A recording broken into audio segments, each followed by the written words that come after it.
Hello everyone, I'm Ace Ezreal and welcome to my Ezreal guide. I've been maining Ezreal for over 6 years now, and today I'm bringing you a simple guide to help improve your gameplay on the champion. And I don't really like doing long intros, so let's just get started. The first thing we're going to talk about is runes. Currently there are 3 popular rune choices on Ezreal, which are Press the Attack, First Strike, and Conquer. Personally, I believe all 3 of these choices are good, but they also have their own pros and cons to them, so let's talk about that. First up is PTA, which is currently the most popular rune choice for Ezreal. The reason PTA is so good is because it provides strong trading in lane and it's easy to execute as well. All it takes is an auto Q auto to proc it. It increases the damage the target takes for 6 seconds, which is also the cooldown timer for the rune itself, so it works out well. Next is First Strike. This rune helps to accelerate your gold income and get to your core items faster. I believe this rune can be good in some situations, but it varies from game to game. If you're facing a heavy poke lane, I wouldn't recommend taking this rune since it's easy for the enemy team to put your rune on cooldown. Also, Ezreal as a champion can't use First Strike as effectively as some other champs can, so you won't always get good value out of it. However, if you find yourself in a lane matchup where you can abuse this rune, say against a short range ADC and melee support, then it can be a good choice. Lastly, we have Conquer, which excels in extended fights. This rune is great at turning around 2v3 fights in bot lane when you're getting ganked, and it's good for longer team fights as well. You won't get much value out of the healing the rune gives at max stacks for ranged champions, but the damage increase it gives you is enough to make the rune a decent choice. So that's my basic rundown of the 3 best runes for Ezreal. If I were to give them a ranking, I'd say PTA is number 1 right now, with Conquer being 2nd and First Strike at 3rd, since it is a matchup dependent rune. But generally speaking, you can run any of these runes and find success with them for the most part. Now let's take a look at minor rune choices for Ezreal. These are pretty straightforward but can differ slightly depending on what you're building. In the precision tree, I always take Presence of Mind, Legend Bloodline, and Coup de Grace. The only other possible choices in this tree would be Triumph and Cutdown. However, the value that Presence of Mind gives for Ezreal over Triumph is far greater in my opinion. And if you're playing Ezreal properly in fights, then you'll never need Triumph in the first place. Cutdown, however, can be useful against heavy tank teams. The idea behind Cutdown is that it will be useful to you later in the game, but it takes away any extra damage you'd have against champions in the early game with Coup de Grace. In solo queue, I find that the early power of Coup de Grace is much more useful for winning fights and getting ahead in the early game. However, if you're against a lot of tanks, then taking Cutdown is a good choice. For the secondary runes, I use the Inspiration tree, and usually I'll go Magical Footwear and Biscuit Delivery. However, if you are building Manamune first and starting tier, then you can go Cosmic Insight instead of Biscuits. But we'll talk more about that later when we get to builds. Those are the 3 best options in this rune tree for Ezreal. Also, as a quick side note, in order to get the most effectiveness out of your biscuits, you want to use them when you have low HP or mana, as they restore 8% of your missing health and mana. This can make a big difference in the lane before you're first back to base when you need the extra mana for spells or HP to survive in fights. Now, if you're going to use First Strike, then your rune choices are exactly the same: Magical Footwear, Biscuit Delivery, and Cosmic Insight. And in the secondary tree, you'll take Presence of Mind and Coup de Grace. The Bloodline rune isn't as much of a necessity as the other 2 runes are in this tree. And lastly, the rune stats you will always take regardless of your rune choices will be Attack Speed, Adaptive Force, and Armor. Or if you're against 2 AP bot laners, then you can take Magic Resist instead. Alright, now let's talk about what items you should be building on Ezreal and in what order. For starting items, I would recommend Doran's Blade with 1 potion. You can also go Longsword 3 pot if you're against heavy poke and need more sustained early. This also means you'll start 350 gold closer to your first item, which is nice. And lastly, you can start tier plus 2 potions if you want to rush Manamune first and get it stacked early. Starting tier and building Manamune first can be a good choice if you're building Trinity Force second. Since Trinity is an expensive item and its components don't always feel the best on Ezreal, stacking a tier early and completing your mirror mana transformation can lead to some good early damage. It also guarantees you'll have a good transition into the mid game if laning phase didn't go so well, since you'll already have a mirror mana completed while building Trinity Force. But of course, that's not to understate how potent Trinity Force is as a first item. Completing this item is a huge spike and instantly turns Ezreal into a much better champion. But keep in mind that if you do build Trinity first, then there's no reason to start tier. You can buy it on your first back to base and still stack it in time for the transformation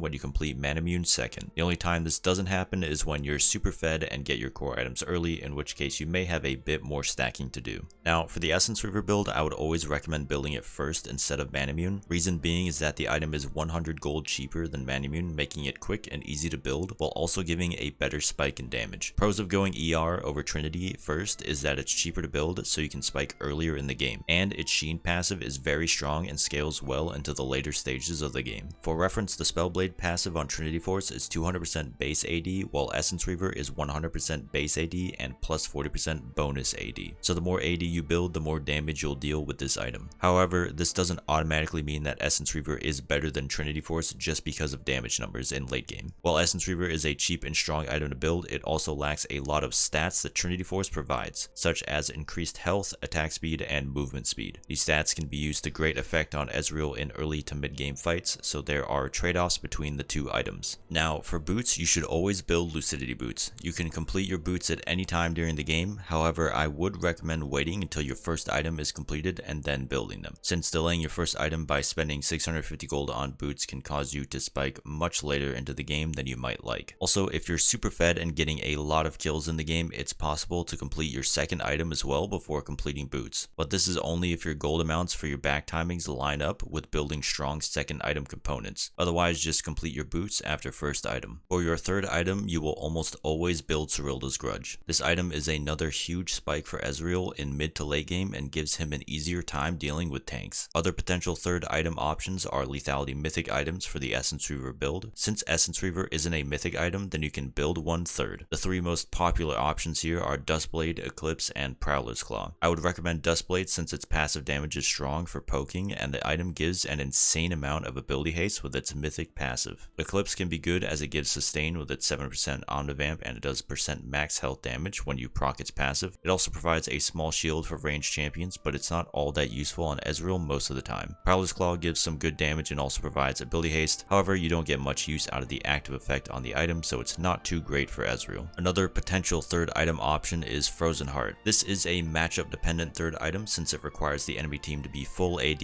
or almost full AD for it to be a good buy. But if you do find yourself in that situation, then I would recommend picking this up if you're even or ahead in the game. If you're behind, then always build Serylda's Grudge third since you need as much damage as possible to win fights to get back into the game. Now the last two item slots are situational. The most common fourth item for Ezreal is Ravenous Hydra. This gives him more damage, sustain, and wave clear, which is something Ezreal lacks. This is the item you'll most likely be building next, however this can change from game to game. If you need more healing reduction, then completing a Chempunk Chainsword is also a good option. If you need QSS for any CC abilities that Cleanse doesn't work on, or if you don't have Cleanse, then you can build that into either Mercurial Scimitar or Silvermere Dawn. Both are good choices for Ezreal. Mercurial Scimitar gives 20% more crit and bonus move speed when you use it, while Silvermere Dawn gives more health with tenacity and slow resist on use. Guardian Angel is also a good choice. I will sometimes build this item fourth if I'm super ahead and need to carry the next fights over important objectives, as those can be game changing. If you do build GA fourth, then always get Stopwatch first since you can make good use of its active and carry fights with it. If the enemy team has a lot of shields, then building Serpent's Fang fourth is a good idea, although it's pretty rare to have a game where the enemy has 2 or 3 shielding champs, but when they do, this is a great item for it. And that concludes all the good meta and situational items for Ezreal. There are some other options like Blade of the Rune King, or maybe even a Collector perhaps, but most of the time they aren't good compared to their meta counterparts. However, with the new tank items and health stacking this preseason, Blade of the Rune King can be a good 6 item pickup when faced with such large HP targets. And that about does it for this video. I was going to talk about gameplay with Ezreal in this guide, but I don't really have much to say on it. Each league game differs so much from one another that it's hard to give advice on everything, but you can learn a lot from watching and analyzing myself or other good Ezreal players and seeing what we do. What I believe matters the most is practicing a lot and having a mindset focus towards improving. If you do those things and keep a good mental, then you'll slowly learn as you go and become great at anything you do. Thanks for watching everyone. Hope to see you in my next stream.